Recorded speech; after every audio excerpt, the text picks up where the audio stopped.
Yesterday, President Trump spoke by phone with Israeli Prime Minister Netanyahu, and the White House earlier today released a readout uh, regarding the contents of the call, which says the two leaders discussed threats and challenges facing the Middle East region, especially the problems posed by the Iranian regime's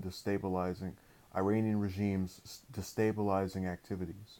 Now, earlier today, the new Secretary of State Pompeo met with Netanyahu in Israel and stated after the meeting, "We remain deeply concerned about Iran's dangerous escalation of threats to Israel and the region, and Iran's ambition to dominate the Middle East remains,"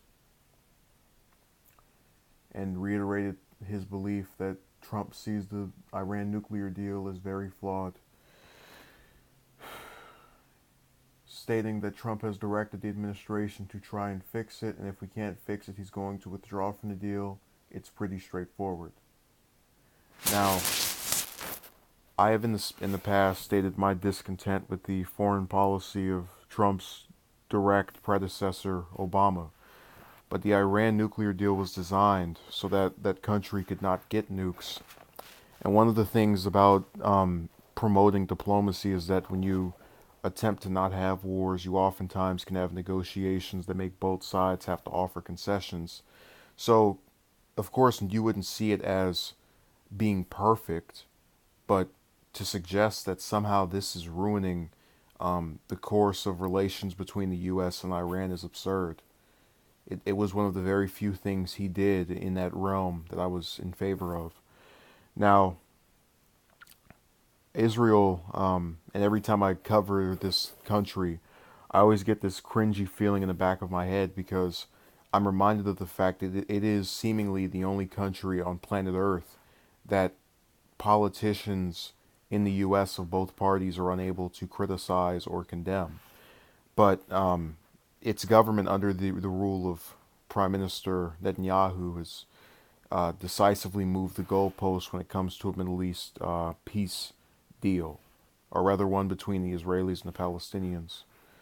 So I think that if I can almost guarantee you that if you went up to the U.S.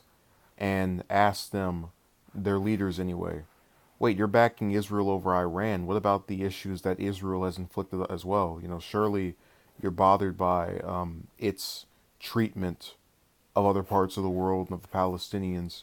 I guarantee you that this question would either be brushed off, that reporter would either be kicked out of the press room, and it goes back to just this blind support.